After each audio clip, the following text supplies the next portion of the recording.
네, 글로벌 증시 마감 상황과 함께 또 상품 시장 동향까지 확인해 봤습니다. 바로 이어서 또 시장에 영향을 미칠 만한 주요 이슈들 함께 확인해 볼 텐데요. 투자에 도움되시는 뉴스로 준비했습니다. 함께 보시죠. 네, 첫 번째 이슈입니다.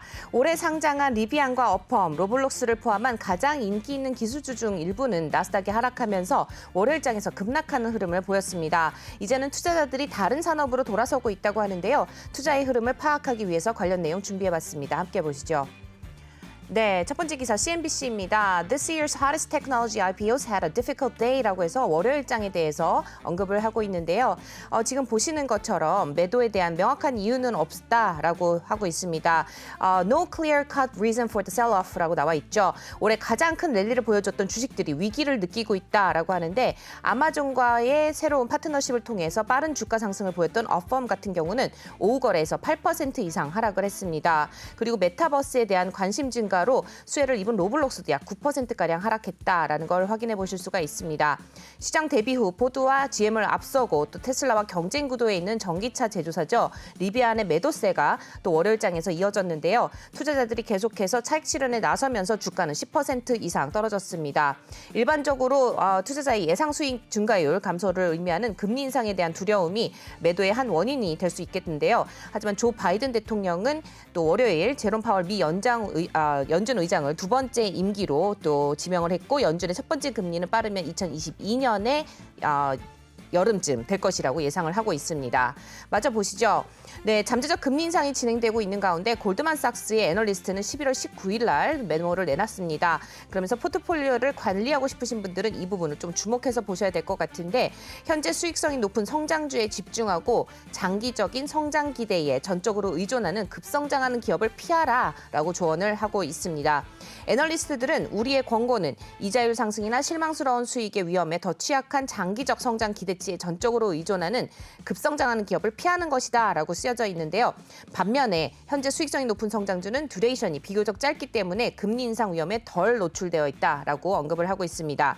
높은 수익성과 빠른 예상 매출 성장으로 인용된 기술 회사 중 일부는 여기 나온 것처럼 팔란티어와 줌, 메타 그리고 알파벳 등이 이에 해당이 되고요.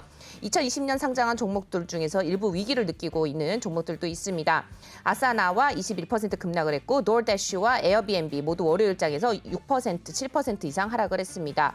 투자자들이 인플레이션 기간 동안 일반적으로 더 나은 성과를 내는 금융주와 원자재 관련주로 이동하면서 올해 초 기술주의 순환은 패스틀리 그리고 스노우플레이크와 같은 클라우드 주식을 강타하면서 월요일장에서 마찬가지로 4%와 또 7% 하락을 했다는 점도 함께 확인을 해보실 수가 있겠습니다. 투자 시 참고하시면 좋을 것 같고요. 이어서 두 번째 소식도 확인해 보시죠. 네, 두 번째 소식입니다. 두 번째 소식은요. 역시 투자 포트폴리오를 위해서 점검해 볼 수 있는 내용으로 준비를 해봤습니다. 골드만삭스의 전략가들이 중요한 내용을 짚었는데요. 주식이 계속해서 오토파일럿 기능으로 자동 조정되는 경우에도 시장의 모든 섹터가 장기 매수 대상은 아니라고 경고를 했습니다. 무조건 장기 보유할 일은 아니라는 건데 관련 내용 함께 확인해 보겠습니다.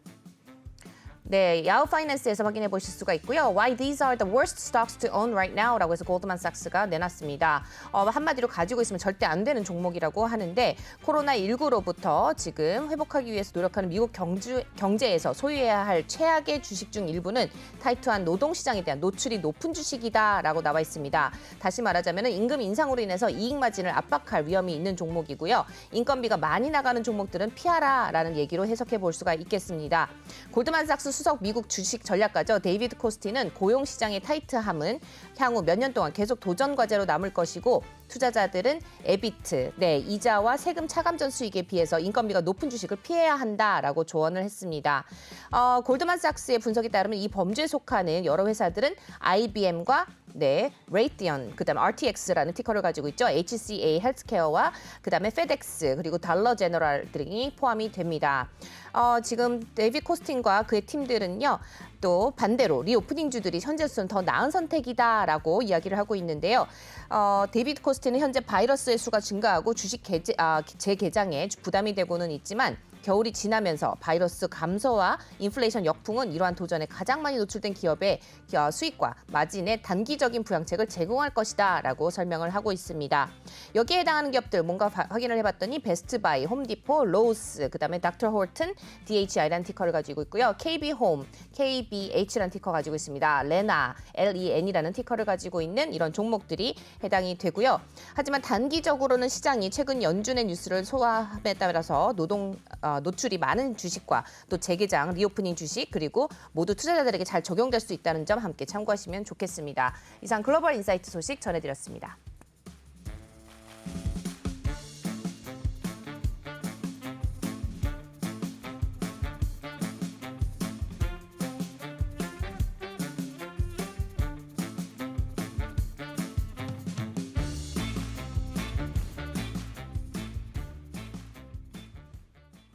네, 글로벌 인사이트 소식 함께 하셨습니다. 바로 이어서 뉴욕 증시 분석과 함께 국내 증시 향방에 대해서 좀 말씀 들어볼 텐데요. 미래에셋증권 강남역 WM의 국제문 수석 매니저 자리해 주셨습니다. 안녕하세요. 네, 안녕하세요. 네, 수석 매니저님 간밤에 또 굉장히 큰 소식이 있었죠. 제롬 파월 의장이 연준 의장이 연임을 하게 된다라는 소식인데요.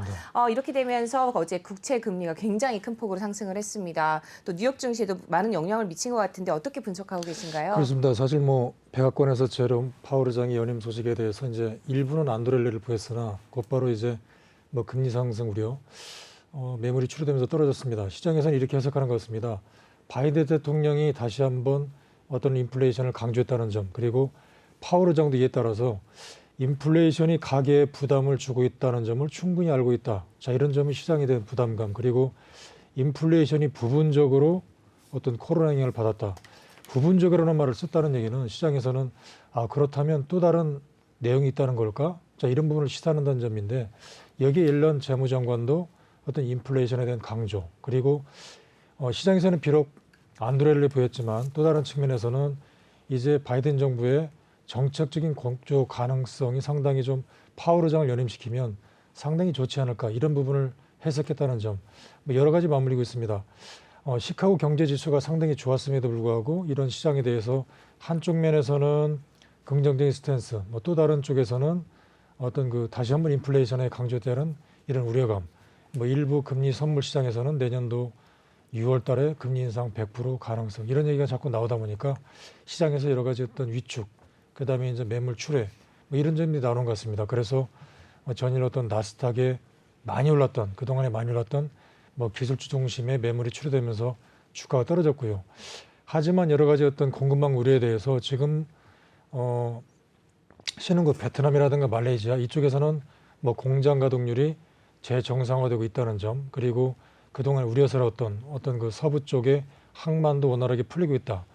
그래서 이 한쪽에서는 어떤 공급망 우려감들이 이제 해소되는 게 아닌가, 긍정적인 스탠스도 나오기 때문에 시장에서는 한쪽 측에 대해서는 이런 다시 한번 인플레이션 우려감에 따라서 그동안에 많이 올랐던 기술주가 매물이 출회되면서 떨어졌지만, 또 다른 축에서는 이런 공급망에 따른 우려감, 이에 따라서 인플레이션에 다시 한번 강조하는 게 따른 우려감이 있지만, 현실 쪽에서는 우려했던 그런 내용들이 베트남이나 말레이시아가 공장 가동이 재개되고 있다, 이런 점도 있기 때문에 시장에서는 당분간 이런 점, 한쪽에서는 상승에 따른 매물이 추가될 수가 있고, 또 다른 측면에서는 저가권 매수가 나오기 때문에 이런 점들이 상당히 좀 당분간 팽팽하게 나오지 않을까 생각이 됩니다. 네, 사실 오늘 기술주 떨어진 것 보면은 금리 오를 거니까 기술주 떨어진다 공식처럼 움직였지만은 지금 말씀하신 것처럼 그동안 오른 데 대한 좀 반락으로 볼 수 있고, 그리고 그렇습니다. 또 금리가 오른다고 꼭 기술주가 불리하다 이렇게 볼 필요는 없는 거 아닙니까? 그렇습니다. 그러니까 과거에도 항상 보게 되면 그때마다 항상 시장을 이끌어왔던 주도주가 금리 인상 스탠스가 나오게 되면 당연히 이제 유동성이 축소가 되고, 그다음에 이제 일부 투기적인 자본들이 안전자산으로 이동하는 과정에서 많이 올랐던 주식들이 이제 매물이 출회될 수밖에 없는 그런 내용들이 나왔는데요. 그러니까 과연 이러한 점들이 한쪽으로 봐서는 지금 분명히 성장성이 재개될 수밖에 없는 그런 구조들이 전부 다 나스닥에 몰려 있고요. 그렇기 때문에 자, 이런 점들 한쪽 측면에서 여전히 이제 전일의 어떤 인플레이션 우려감에 따라서 금리 인상 스탠스를 빨리 할 수밖에 없다. 이에 따라서 일단 많이 오른 종목을 일단 팔고 보자, 이런 심리가 작용하고 있는 것 같아서 기술주가 매물이 나왔는데 계속해서 이런 점들은 뭐 또 다른 측면에서는 비둘기적인 이사 쪽에서는 네.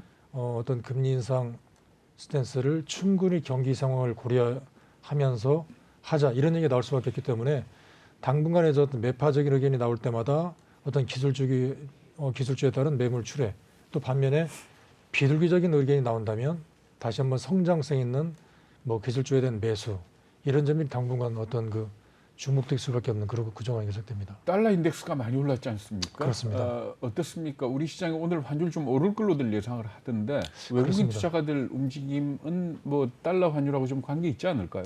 그렇습니다. 말씀하신 대로 이제 달러 인덱스 상승에 따라서는 외국인들이 차익 실현 한국 쪽에서 미국 쪽으로 빠져나갈 수밖에 없는 그런 구실이거든요. 그렇기 네네. 때문에 달러 인덱스 영향에 따라서 특히 환율 영향에 따라서 외국인들의 스탠스가 나가고 들어가고 이런 점들이 향기에 드러날 수밖에 없을 것 같습니다. 네. 그래서 달러 인덱스에 대한 상승 이런 점들은 다시 한번 어떤 외국인들이 한국을 팔고 미국으로 갈 수밖에 없는 그런 구조이기 때문에 이런 점들은 어떤 우리 시장에 대해서 어떤 수급적인 부담감을 줄 수밖에 없는 그런 요인들이 아닌가 싶습니다. 네. 네, 지금 뭐 달러 환율에 대해서 좀 얘기를 했지만 이제 원달러 환율 같은 경우도 좀 지켜봐야 될 부분인 것 같습니다. 지금 국내 증시에 대해서 조금 말씀 좀 더 나눠봐야 될 텐데 간밤에 뉴욕 증시 금융주들이 좀 많이 올랐어요. 근데 지금 요 한 주간 우리 금융주가 굉장히 지지부진한 흐름을 좀 보여줬거든요. 계속해서 매도세가 나왔었고 아무래도 금융주 쪽으로 조금 외국인들이 그래도 일부 만약에 들어온다면은 금융주가 좋게 흐름을 좀 가져가지 않을까 싶은데 어떻게 보세요? 그렇습니다. 미국 시장 영향에 따라서 이제 우리 시장에서도 어떤 금리 인상, 우리 한은의 이번 주에 금리 인상 결정이 되는데 아무래도 뭐 한쪽에서는 가능성이 높은 바에 따라서는 뭐 저가 매수 가능성도 좀 나오지 않을까 그렇게 해석이 됩니다. 네. 네, 우리 좀 특징주들도 살펴보도록 하겠습니다. 네, 어제 같은 경우는 이제 반도체 관련주들이 계속 올랐는데요. 오늘 이제 뭐 금리 인상 이슈가 나오기 전까지는 반도체 쪽이 많이 주목을 받았습니다. 특히 뭐 반도체 부품주, 장비주 쪽 너나 할 것 없이 좀 좋은 흐름을 가져갔는데 어제 좀 특징주들 어떤 게 있을까요? 그렇습니다. 지금 말씀하신 대로 어떤 삼성전자의 미국의 뭐 대규모 공장 진출 가능성 이에 따라서 그렇지 않아도 최근에 어떤 필라델피아 반도체 지수는 뭐 사상 최고가를 구가하고 있었고요. 그다음에 이제 이에 따라서 삼성전자의 어떤 미국의 진출 최근에 그렇다면 삼성전자가 지금 뭐 상승 가능성 있는 여부를 놓고 사실은 이제 뭐 첫 번째가 M&A를 할 것인가, 그다음에 두 번째가 100조 원 넘는 이런 자금을 가지고 어느 쪽에 투자를 할 것인가, 그리고 또 한쪽은 과연 TSMC의 파운드리를 따라잡을 수 있을 것인가 이런 기대가 상당히 컸는데. 네. 시장에서는 이제 대규모 비메모리 반도체 투자 가능성에 따라서 상당히 기대를 높이는 것 같고요. 그리고 최근에 이제 TSMC 대만 쪽에서 애플이라든가 그다음에 AMD 쪽에 계속해서 파운드리 확대를 가지고 있는데 이에 따라서 최근에 어떤 그 수주권에 따라서 파운드리 쪽에 이제 맡기는 쪽에 가격을 좀 올리는 내용을 갖다가 이제 공급을 했는데 그렇죠. 했는데 네.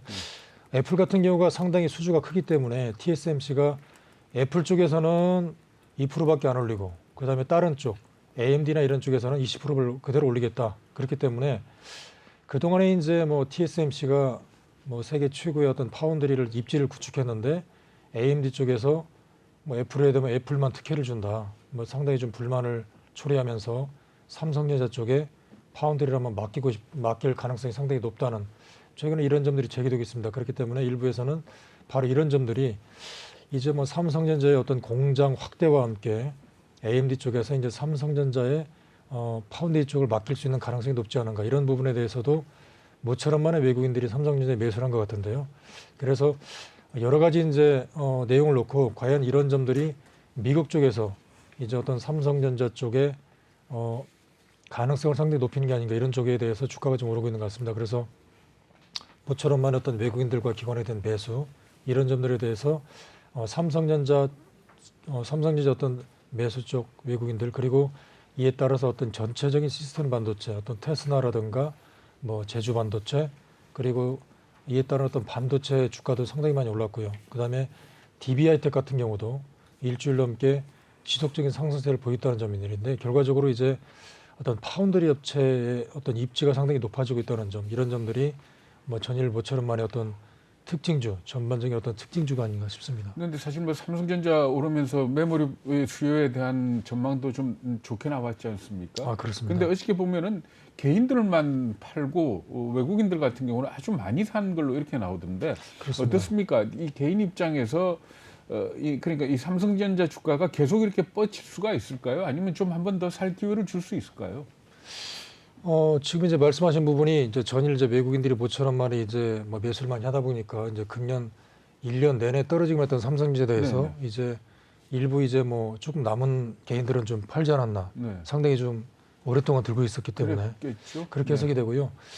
삼성전자의 지금부터 추가 상승 가능성은 첫 번째 타이틀이 바로 M&A 이슈가 큰 것 같습니다. 그렇기 때문에 삼성전자를 그동안에 1년 내내 들고 있었던 분들이 삼성전자 M&A 가능성이 높지 않을까? 그다음에 이제 대만의 TSMC를 따라잡지 않을까? 그다음에 100조 원을 가지고 뭔가 투자를 하지 않을까? 이런 점들이었는데 그동안에 이런 내용들이 전혀 없었기 때문에 뭐 실망 매물이 쏟아지면서 계속해서 이제 매물 압박이 거셌는데 글쎄요, 최근에 이제 다시 한번 얘기가 되고 있다는 점들은 어떤 차량용 반도체 설계 분야에 상당히 강점을 가지고 있는 네덜란드 MXP 이 회사를 과연 인수를 할 것인가 상당히 얘기가 큽니다. 그래서 이런 얘기가 다시 거론이 되면서 과연 이런 점들이 만약에 현실화되게 된다면 외국인들은 삼성전자를 또다시 살 것이다. 자, 이런 얘기가 많이 나오고 있는데 물론 아직까지는 얘기가 나오겠지는 않습니다. 그리고 이런 내용들은 1년 내내 진행이 돼 왔고요. 그다음에 이에 따라서 결과가 없었기 때문에 계속해서 뭐 실망 매물이 쏟아진 걸로 알고 있습니다. 그렇지만 이런 부분이 만약에 현실적으로 만약에 가시화가 된다면 주가는 이제 본격적으로 상승할 것 같고요. 하지만 아직까지 여러 가지 뭐 이런 부분이 제기되지 않았다는 점 그리고 또 한쪽에서는 이제 어떤 PC 드램이 내년도에는 결과적으로 마이너스를 보일 것이다. 그래서 일각에서는 상승 쪽, 매수 쪽은 상당히 좀 선호한다. 중장기적인 트렌드는 여전히 매수다. 하지만 단기적인 플레이에 대해서는 다시 한번 이런 점들이 다시 한번 어떤 추가적인 저점을 만들고 올라가지 않을까 이런 점도 나오고 있거든요. 그래서 이런 점들은 외국인 매수와 함께 상당히 좀 눈여겨봐야 될 어떤 대목이 아닌가 싶습니다. 그러니까 메모리 수요만 놓고 봤을 때는 그렇습니다. 지금 추가적인 상승이 조금 시기적으로 좀 빠른 그런 느낌이 있다고 지금 설명을 해주시는 거죠. 그렇습니다. 네. 그렇다면 결국 삼성이 그 돈을 가지고 M&A 하는 부분은 파운드리의 경쟁력을 높이는 쪽이라면 시장이 좋아하겠네요. 그렇습니다. 지금 이제 말씀하신 부분이 어떤 메모리, 그다음에 또 PC의 어떤 그 매출 둔화, 네. 그다음에 어떤 스마트폰에 생각지 못한 공급망 차질. 네. 그렇습니다. 네. 이런 점들을 놓고 본다면 다시 한번 저점을 찍을 확률이 높다 하고 시장을 해석하고요. 네. 반면에 지금 말씀하셨던 대규모 투자 이런 점들이 이제 비메모리 반도체에 투자를 하면서 생각보다 빠른 어떤 M&A가 활성화되고 이런 100조 원 넘는 자금 가지고 투여하게 된다면 바로 이 부분들이 현실화에 상당히 빨리 앞당겨진다면 외국인들이 다시 한번 매수 저울질할 가능성이 있다. 이런 점들은 다시 한번 어떤 그 저점을 높이는 그런 기회가 될 가능성이 높다 이렇게 보여집니다. 네, 어저께 J콘텐트리 주가 움직임을 보면은 정말 소문에 사서 뉴스에 팔아라. 뭐 이게 맞는 것 같은데 지옥 공개되니까 지옥 같다는 얘기까지 하더라고요. 그렇습니다. 어떻습니까? 이게 다시 좀 반등할 기미는 안 보입니까?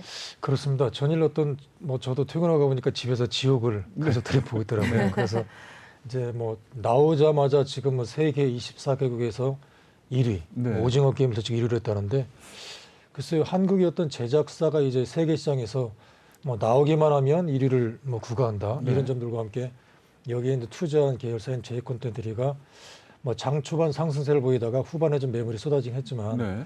뭐 우리 시장에서 이제 뭐 본격적인 어떤 신호를 알리는 이런 점들이기 때문에 이제 어떤 지역 관련주가 다시 한번 이제 나오자마자 오징어 게임을 능가하는 이런 1위를 보였기 때문에 글쎄요, 제작자가 이제 전체적인 매물을 보였지만 계속해서 이 부분들은 나올 때마다 어떤 이제 가능성이 상당히 높이는 부분이기 때문에 지속해서 관심을 보일 필요가 있지 않을까 그렇게 보여집니다. 네. 혹시 지옥 보셨나요, 앵커님? 이게 봤는데요. 네. 전 사실 오징어 게임만 못 하더라고요. 그렇습니다. 네, 그러니까 이 일부를 보다가 첫 번째 걸 보다가 중간에 그냥 끊었는데 사실 드라마라는 거는 이 초기 첫 번째 편이 굉장히 중요하거든요. 그러니까 사람을 계속 땡겨주는 힘이 있어야 되는데 네. 처음에는 그게 조금 약하지 않은가 싶은 생각이 전 들었거든요. 근데 좀 뭐 24개 나라에서 1위 하는 거 보면서 내가 틀렸나? 그렇게 생각을 했습니다. 네. 아무래도 뭐 CG라든지 이런 것을 봤을 때 좀 외국인들이 좀 좋아할 만한 요소들이 좀 많이 그렇죠. 있는 것 같다는 네, 생각이 좀 들었습니다. 저도 이제 보면서 좀 히트를 좀 치겠다라고 생각을 좀 했었는데 역시나 좀 좋은 흐름을 좀 보여주고 있죠. 넷플릭스 드라마 지옥에 대해서 이제 좀 얘기를 하면서 제 콘텐츠에 대한 말씀도 좀 나눠봤습니다. 그 밖에 또 뭐 제약이라든지 헬스케어 쪽은 어떻게 보시는지도 말씀 들어볼까요? 그렇습니다. 저희는 이제 올릭스라는 주식이 뭐 제약바이오 대규모 기술 수출 10월 달에 어떤 중국의 한수제약과 함께 5천억 원 넘는 계약을 체결했던데 지금 시장에서 관심을 둘 부분들은 바로 이 부분입니다. 그래서 지금 제약바이오 업종이 연초에 비해서 계속해서 끝없이 추락만 하고 있었고요. 이 와중에 이제 반도체 업종은 최근에 이제 반등세를 보였는데 제약 업종이 지금 끝없는 추락, 이에 따라서 이제 관심을 기울일 필요가 있다. 일부에서는 그런 얘기도 나오고 있습니다. 그래서 가장 중요한 점은 바로 이 라이센싱하고 대규모 수출입니다. 그래서 지금까지 어떤 제약바이오가 끝없는 어떤 그 일상 이상 성공과 함께 이런 기술 수출 가능성 있는 기업들에 대해서 일부 저가 매수가 계속 들어오고 있는 것 같습니다. 그래서 전일은 어떤 올릭스라는 종목이 상승세를 보이는데 1월 달에 이제 계속해서 말씀드린 어떤 JP모건 세계 최고의 어떤 대규모 컨퍼런스를 앞두고 미리 이제 연말에 과연 일부에서는 바닥에서 미리 지금 사는 쪽이 나오고 있는 것 같습니다. 그렇기 때문에 상당히 관심이 모아지고요. 제약바이오 업종들이 계속해서 이제 지금까지 끝없는 어떤 그 R&D 투자를 통해서 이제 기술 수출 가능성 있는 종목들로 인해서 주가가 상승세를 보이겠는데 어떤 일부의 어떤 그 매니저 쪽에서는 과연 많이 빠진 종목 중에서 성장성 있는 게 뭘까에 대해서 미리 준비하고 있는 것 같습니다. 그래서 제약바이오 업종들에 대해서 이제 바닥권을 다지면서 이런 그 기술 수출 앞두고 있는 종목들에 대해서도 관심이 필요한 대목이 아닌가 그렇게 싶습니다. 네, 간밤에 또 이제 미국 쪽 뉴욕 증시를 바라보면은 헬스케어 관련주 중에서도 뭐 존슨앤존슨이라 이쪽은 좀 많이 하락을 했는데 파이자라든지 머크 이렇게 구강 치료제 또 그런 쪽은 좀 잘 올라간 것 같습니다. 우리 국내 쪽도 그렇게 좀 희망을 가져봐도 괜찮을까요? 그렇습니다. 지금 미국에서는 어떤 모더나 부스터샷 관련하고 그다음에 말씀하신 대로 뭐 화이자 같은 경우도 이제 어린아이들까지도 이제 코로나 어떤 그 관련의 백신 관련해서 확대를 보였는데 한쪽 측면에서는 분명히 이런 백신 관련주가 상승을 보이고 있습니다. 그리고 또 한쪽 측면에서는 이제 코로나 치료제, 우리나라의 어떤 셀트리온 같은 경우도 최근에 어떤 중남미 쪽에서도 이제 허가권을 획득했는데 한쪽에서는 있던 백신과 치료제 쪽이 상승을 보이지만 또 한쪽 측면에서는 가장 결정적인 게 이제 인류의 어떤 질병, 암이라든가 이런 쪽에 대해서 끊임없는 어떤 임상을 성공하면서 특히 우리나라 쪽에서도 이제 대규모 라이센싱 하우스를 앞둔 이런 종목들이 있는데요. 아무튼 이런 종목들이 최근에 이제 뭐 올릭스를 비롯해서 특히 이제 뭐 셀트리온 여러 가지 이제 한미약품 그리고 여러 가지 이제 종목들이 나오고 있는데 연관해서 이런 종목에 대해서도 계속해서 관심 가질 필요가 있지 않을까 그렇게 보여집니다. 네, 오늘장 투자 전략 어떻게 가져가 보면 좋을까요? 그렇습니다. 지금 이제 미국의 어떤 이런 내용들에 대해서 우리 시장도 좀 영향을 받을 것 같고요. 그리고 그 다음에 이제 여러 가지 전반적인 시장의 스탠스가 지금 미국의 어떤 금리 인상 스탠스와 상당히 영향을 받는 것 같습니다. 그래서 미국의 어떤 금리 인상 스탠스가 나오면 당연히 이제 달러 인덱스가 상승을 하게 되고요. 이에 따라서 환율적인 부담감, 외국인 매도 이렇게 이어지기 때문에 이런 점들이 나온다면 우리 시장에서 분명히 뭐 부담스러운 스탠스가 가질 수밖에 없지만 특히 여전히 이제 한쪽 측면에서 여전히 미국 쪽에 그 금리 인상 스탠스를 늦출 수 있는 비둘기적인 발언이 나오면 상당히 유리합니다. 종목들에 대해서 상당히 이제 포커스가 상당히 엇갈리고 있는데 최근에 이제 전일 뭐 삼성전자가 상당히 상승을 보이자마자 오히려 하락 종목 수가 좀 많아지는 네. 이런 종목들이 상당히 연출되고 있거든요. 네.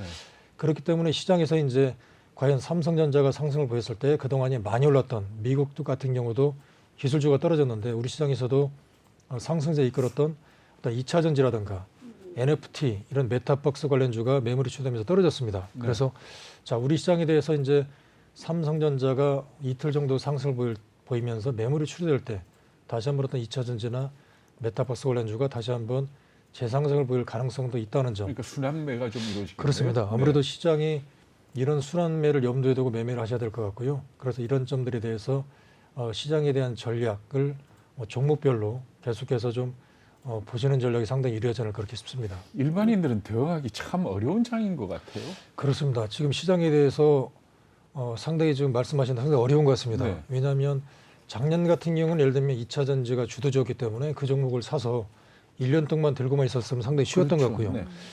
그래서 최근에 이제 일본이 약간 미국 쪽으로 이동하는 것 같기도 합니다. 네. 미국의 주식들은 여전히 지금 뭐 마이크로소프트라든가 이런 종목들을 가지고만 있으면 꾸준히 상승하는데 네. 우리나라 시장이 상당히 좀 종목별 순환매가 상당히 빠르기 때문에 그렇죠. 네. 조금만 늦게 따라잡으면 바로 매물이 출루되고요. 네. 그렇기 때문에 그런 점도 상당히 어려운 것 같습니다. 그래서 안타까운데 자, 이런 점들을 갖다가 맞물려서 매매를 할 수밖에 없는 국면이기 때문에 상당히 좀 빠른 순환매를 염두에 두고 매매를 할 수 있는 전략이 상당히 필요하지 않을까 싶습니다. 이랬을 때는 그냥 좋은 종목 장기 투자하거나 이 흐름을 따라가기는 사실 개인 투자가들 그렇게 쉽지는 않잖아요. 그죠? 그렇습니다. 이제 가장 좋은 점들은 이제 과거의 어떤 데이터를 놓고 보게 되면 영업이익률이 꾸준히 상승하는 종목들이 그래도 큰 어려움 없이 이제 뭐 중간에 종목이 출렁이더라도 그렇죠. 네. 상승했던 것 같거든요. 네, 네. 그래서 재무지표를 이제 잘 보실 텐데 거기에 보게 되면 영업이익률이 꾸준히 상승하는 종목이 있습니다. 예를 들면 미국의 엔비디아 같은 경우도 왜 이렇게 상승했냐면 영업이익률이 꾸준히 상승했다는 점들인데 뭐 우리나라 시장에서도 최근에 2차 전지라든가 여러 가지 종목들이 보게 되면 데이터가 확실히 이제 수치가 영업이익률이 상승하는 종목들 이런 뭐 수치가 지금까지는 어떤 상승을 그래도 끊임없는 내용들을 보였기 때문에 이런 재무제표를 보고 투자하는 전략도 상당히 좋지 않을까 싶습니다. 네. 굉장히 중요한 부분을 또 짚어주셨습니다. 말씀하신 것처럼 이제 뭐 2차 전지라든지 어떤 테마주성이 있더라도 영업이익률이 상승하는 종목들에 계속해서 관심을 가져보시면 좋을 것 같습니다. 하나만 더 여쭤볼게요. 새벽에 지금 메타버스 관련해서 김성재 씨 아시죠? 뭐 예전에 듀스라는 그룹으로 활동했던 김성재 씨를 다시 또 메타버스 안에서 볼 수 있다 이런 기사들이 나왔더라고요. 이렇게 되면서 메타버스가 계속해서 좀 관심을 받지 않을까라고 생각이 드는데 향후에도 좀 계속 상승 여력이 남아 있다고 보시는지 한번 이 마지막 질문 드려보겠습니다. 그렇습니다. 지금 이제 말씀하신 부분이 그러니까 지금 말씀하신 그런 부분이 상당히 중요할 것 같습니다. 무슨 얘기냐면 지금까지는 어떤 이런 연예인 관련주들 이런 주들이 뭐 공연, 오프라인 공연, 음반 판매 이런 쪽에 상당히 그쳤는데 지금 말씀하신 메타버스를 통해서 어떤 끊임없는 수익 창출이 계속 요구되는 쪽이더라고요. 그렇기 때문에 이제 뭐 음반 판매라든가 공연 실황이 이제 잠깐 이제 휴직기에 들어가더라도 이런 점들이 끊임없이 메타버스를 통해서 어떤 드라마라든가 어떤 가수, 공연 실황 이런 데 이제 끊임없이 어떤 메타버스라든가 NFT 쪽에서 이제 계속 거래가 되는 것 쪽이기 때문에 이제 이런 부분들이 만약에 현실화돼서 끊임없는 수익 창출이 제기가 된다면 이런 주식들은 한쪽에서는 물론 뭐 빠르다, 아직 현실성이 없다라고 얘기하지만 또 한쪽 측면에서는 이제 이런 점들이 현실적으로 만약에 거래가 되게 된다면 수익 창출이 되기 때문에 이런 점들이 상당히 이제 관심을 모으는 뭐 그런 대목이 아닌가 그렇게 싶습니다. 네, 오늘 말씀 잘 들었습니다. 오늘 도움 말씀 주신 분 미래에셋증권 강남역 WM의 국제문수석 매니저였습니다. 말씀 잘 들었습니다. 네, 감사합니다. 안녕하세요. 내외경제TV의 장유진입니다. 저희 내외경제TV의 다양한 영상과 콘텐츠 잘 보고 계신가요? 더 많은 영상과 콘텐츠를 원하신다면 지금 왼쪽의 버튼으로 저희 채널을 구독해주세요. 저희 다시 보기 채널도 따로 있으니까요. 많은 관심 부탁드립니다.